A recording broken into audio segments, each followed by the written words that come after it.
All right, welcome on in. We are going to talk about some sports that don't get a lot of national pub this week and some that do. Yes, it's a jam-packed show with an Irish kind of feel to it. That is coming up as the headlines, though, are next. They are brought to you by the Red Zone over on Regent Street, Conant Automotive in Stoughton. Headline time here on the Sports News on 57 Sports.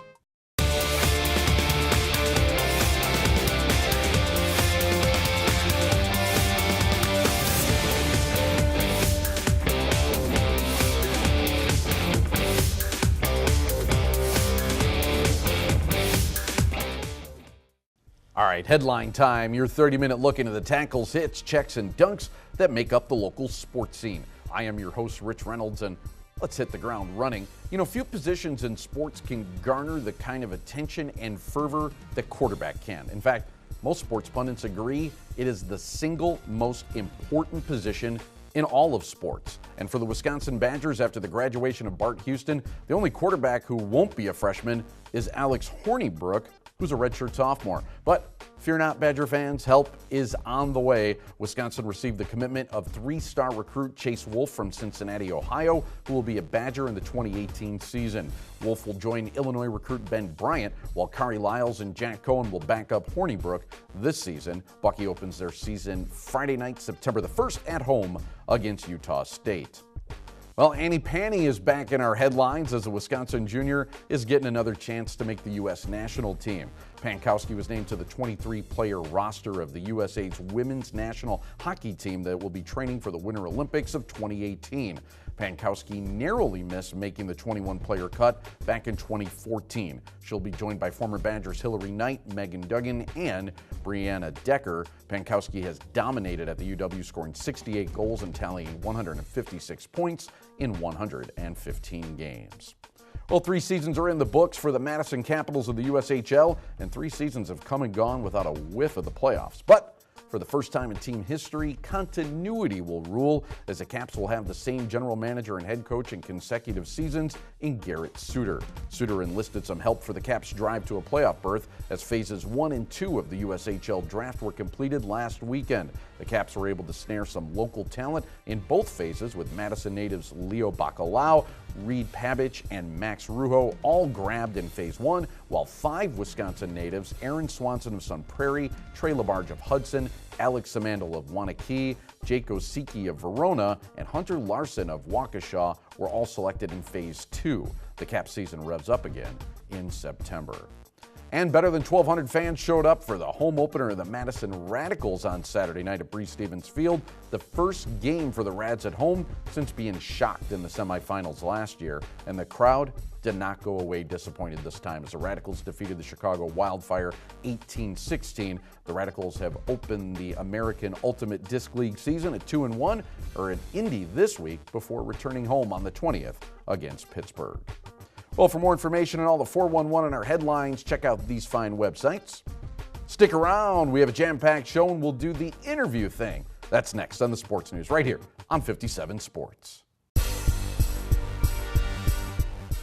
You know, it's always cool to cover multi-sport athletes, and we're getting a chance to do that right now as we talk with Obi and Chudi Ifediora. They are with Verona Area High School. We got to see them way back when in a football game that we covered earlier this year. Now we're going to talk some track. And fellas, welcome on in, and if you could, talk about your preparation for the track season. What did you guys do? How did you prepare for it? And when did all that training start? Basically, we just had like a slower version, lower intensity version of what we're doing in season now. So like tempo, which is just like lower intensity running, and then speed days, which is just sprinting. And we've been doing this, I want to say, since like, I want to say early winter. Oh, wow. So yeah, we've had a lot of time.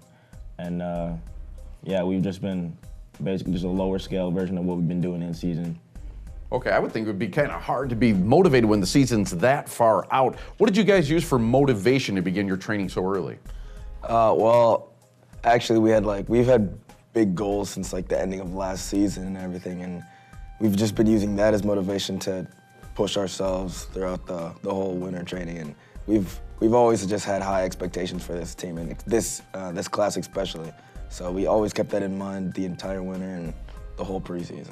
You know, both of you guys are pretty darn fast. In fact, you both broke your own records in the 55 dash during the indoor season. How does it feel to be the two fastest at that distance and also being twin brothers? Yeah, it's a great feeling. I mean, I kind of know we had the potential to do something like this because we always just push each other, and he's always like my biggest competition. So, I mean, if anyone were to do it, I feel like it'd be us because we're just so competitive, and yeah, we're just our best competition, each other. You guys also were able to win a very big meet, the WTFA Indoor State Meet, and that was for the first time in school history. You guys beat 97 other schools. How did that feel? What did that feel like winning that? It was amazing. And that was also the same meet where we had both broken our records in the 55. So that just added a whole other level of excitement, and it was unreal. Incredible stuff. I remember even reporting it on the headlines right here on this show. I mean, that was absolutely great. So as far as goals for the remaining outdoor season, what are you guys looking to do? Just keep winning. I mean, we got records we want to break. There's still a couple records in the short sprints, like 100, 200, that we feel like we can take down. And if we run to the best of our ability, then either one of us should be able to take down these records, like 100, 200, just even in the relays. Yeah, even relays. Like 4x2, I think it was 2015, we were on a 4x2 that broke the school record, and we're thinking we can take that down easy. We'll be looking to report on it right here in the Sports News. Fellas, thanks for your time. Thanks a lot. Thanks for having us. Brought to you by Conan Automotive, taking care of you by taking care of your family's car.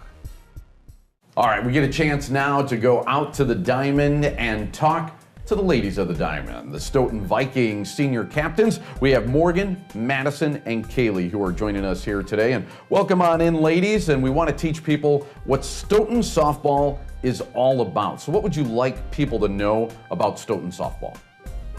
Well, I would like to know that people, even though we had a rough season start to it, that we're trying to finish the season off strong. And we might get a little people that don't really believe in us for the winning because we had such a rough start, but we're gonna finish off the season strong and make our fans proud. That's a great attitude, and it's an attitude that says, hey, there are some highlights to come. But so far in the season, even though you've had a rough start, what have been some of at least the highlights that you've all have had? Well, our fort game last Tuesday, we had our highest level of intensity and positivity, really. It was really our peak of the season so far. And I just think if we keep playing like that, then we'll have a really good end to our season. Good, that's something to definitely build on. And speaking of building, you now are seniors, you've been playing in Stoughton softball for a while. What has being part of the team, being part of Stoughton softball meant to you? Stoughton softball has really allowed us to become part of something bigger and represent our school. We've all come together so much, learned about each other and how to work together as a team. It's allowed us to become a family, and I think that's what it's all about. Always good to be connected like that. Now, you talk about that the best part of your season is still to come, that you got some highlights, you're going to get better after a rough start. What are some of the expectations that you're setting for yourself for the rest of the season and for the postseason? Some of our expectations are keeping our intensity and positivity up. Especially as Madison said about our fort game last Tuesday, once the intensity went up, our level of gameplay went up. So we're planning on keeping that up, keeping positivity, focus, and staying energized throughout the entire games. Absolutely, good stuff. Now, you ladies are at the point in your tenure in high school where you got to start thinking about the future. What comes after graduation? What plans do you guys have? Well, for me, I plan on attending UW La Crosse to pursue an elementary education and in hopes to become an elementary school teacher. Very cool, yeah. So it's good to have that kind of stuff and the afterthoughts. Now for young girls that are looking to play varsity baseball, I know my daughter at 9 years old, she just started down the path of softball and she loves it. What kind of advice do you have for girls that are looking forward to doing that? I think a lot of it is stay positive and play each game like it's your last, because you never know what could happen, what will happen. You got to leave it out all on the field. Absolutely, that intensity is so important. Ladies, thank you so much. Good luck the rest of the way. Thank you. A special thank you to Conan Automotive in Stoughton for supporting local athletics. You know, it was only a few months ago, yeah, you know who you are. You made that New Year's resolution, said I'm gonna stay active, get in shape, do all of that, and that's kind of come and gone. And so now what we wanna do is get you moving again, get in shape, and along those lines, what we're gonna do is bring in right now Dirk Gessler, and he is the owner at CrossFit Recursive. And Dirk, thanks for coming on to the program, and let's talk a little bit about CrossFit and your business and how you can help get people active again. Great. So what we like to do is bring people in and get them having fun in the workout. Because if you're not having fun, it's going to be hard to keep doing it, right? It's going to be hard to stick with it. So we get them in, we have fun with the workouts. We work hard, but we move on and get the rest of our day going. Yeah, and how much better it is to get in shape when you actually are having fun. So as far as what CrossFit will do, and I'm not sure everybody knows exactly what CrossFit is. If I decided, hey, I'm going to go to your gym, what would CrossFit do for me? CrossFit is going to, like I said, it's going to get you moving. You do a lot of different movements. You're always learning new skills, perfecting skills, which definitely helps with the, coming back and keep doing it. And very shortly after you start, you're gonna, feel better, sleep better, less stress. It all works together. Yeah, all good stuff. And if I participate in another sport, how can CrossFit help me get better at that sport? CrossFit's great as a general physical preparedness. So, you work on your sport, you focus on one movement a lot, and then that can lead to injury, where CrossFit gets you moving across all the planes of movement. So injury prevention strengthens joints and bones, things like that.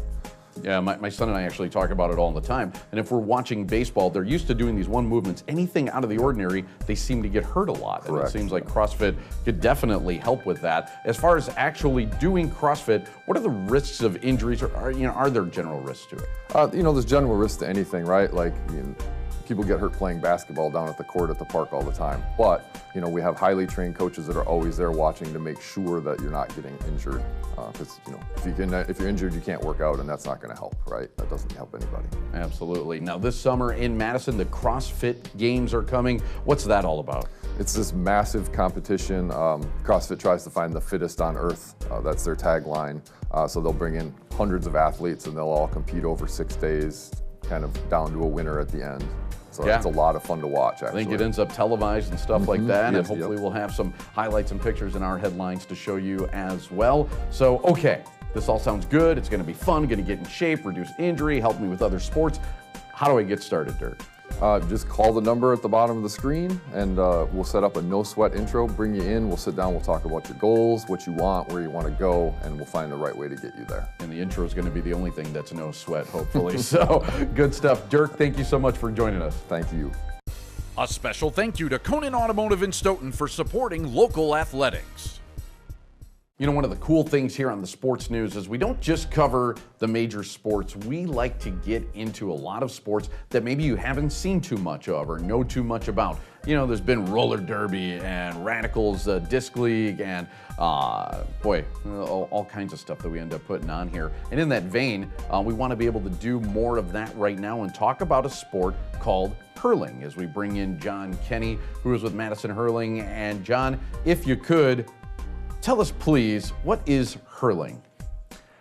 Sure. Hurling is one of Ireland's 2 national sports, along with Gaelic football. It's had its origins from 3,000 years ago, going so far as to train the Celtic warriors against the Viking invasion. Since then, it's obviously evolved quite a bit to the sport it is today. It's played on a large soccer-sized field. You have 2 different teams that are competing against one another. And the object of the game, just like most other sports, is to get a ball into a goal. And there are 2 ways to score. If you get the ball into the net, you get 3 points. And if you get it over the upright, you get 1 point. Okay, and you brought with some props too, so we can kind of see at least what is used in hurling. What have you got there? What do they call? I mean, a ball. I'm probably sure it's called a ball, but what else do you have? Yeah, so actually the ball's called a slitter. So it looks like a baseball here, and then the stick is called a hurl. And the idea is that everyone on the field gets a stick, and at any point they can throw the ball up and hit it. If it goes over the goal, they get 1 point. Into the net, 3 points. few other rules. You can't pick the ball up off the ground. You can't throw it, but you can flick it up into the air, and you can hold the ball for 4 steps. And then from that point, you have to do something with it. You can either pass it, doing something called a hand pass, or you can throw it up into the air and do a stick pass, or you can try to score. Now, I know you guys wear helmets for this too. Are there any other pads or anything associated with it?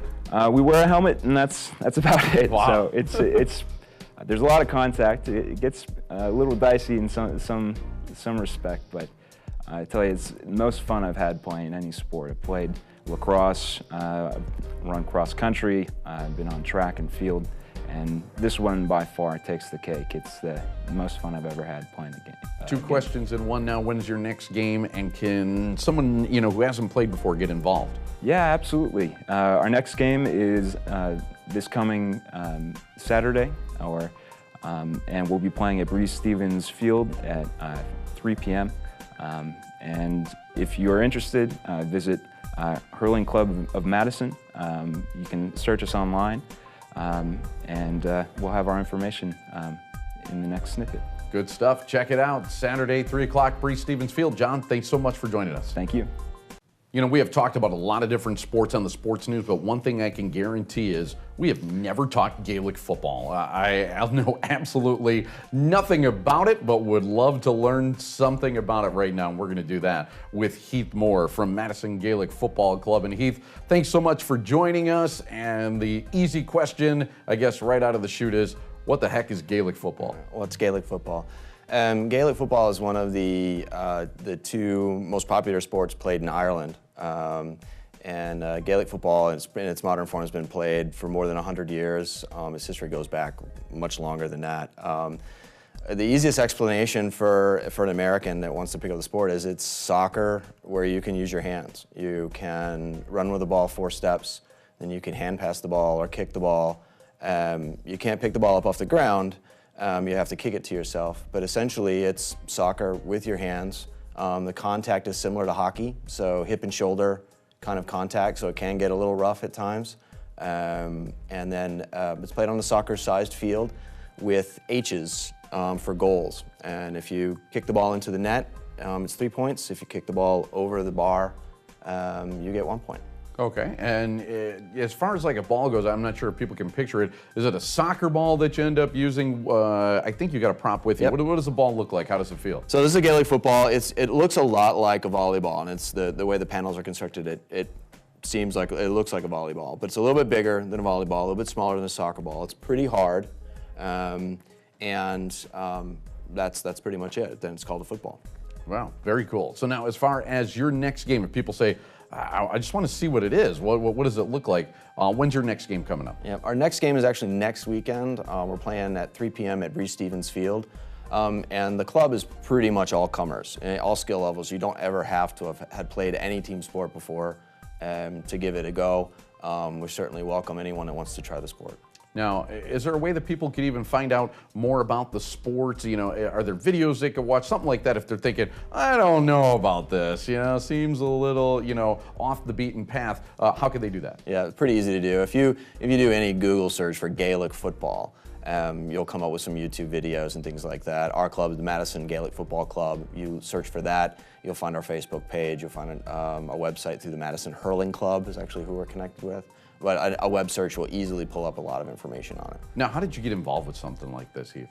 The joke is on a dare,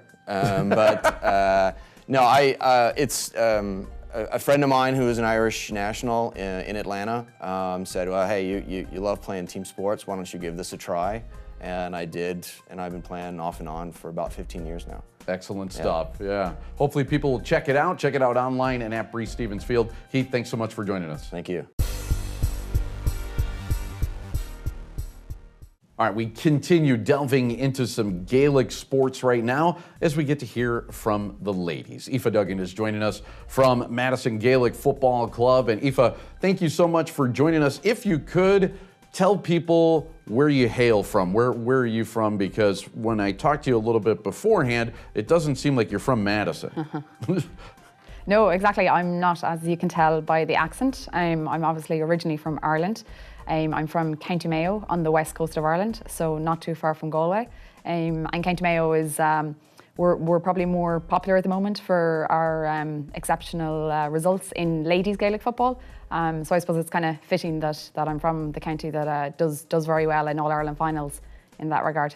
Okay, so now for ladies Gaelic football, now we had talked to Heath a little bit on the men's side of things. How does the ladies game differ from the men's game?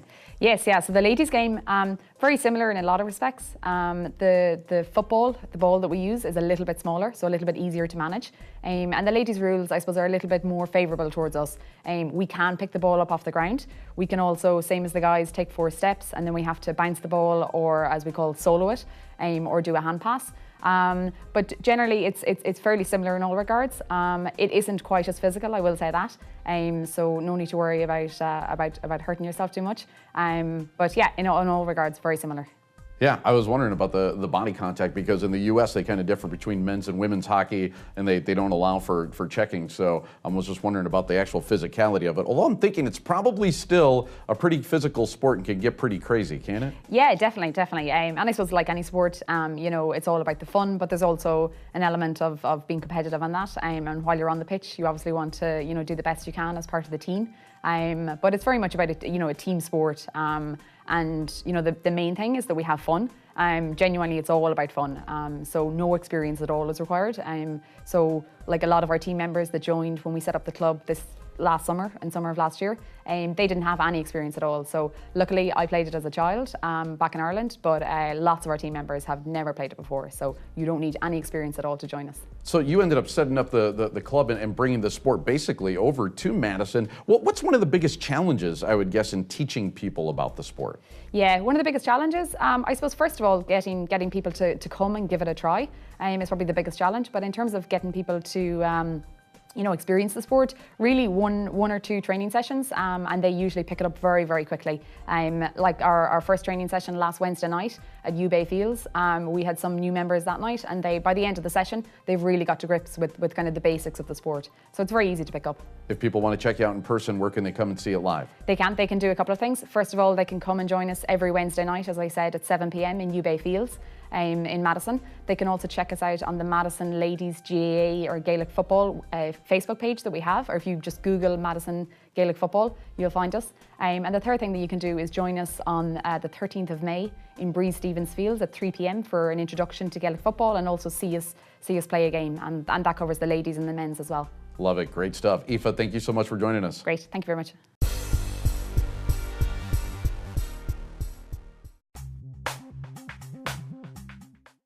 Hey, a big thank you to all of our guests that came in this week, including some of that international flavors. We talked some Irish sports. I thank you for watching as well, and thank you to the sponsors that helped make this program possible, including the Red Zone over on Regent Street and also Conant Automotive down in Stoughton. I'm Rich Reynolds. I'll see you next time on the Sports News right here on Wisconsin's 57 Sports.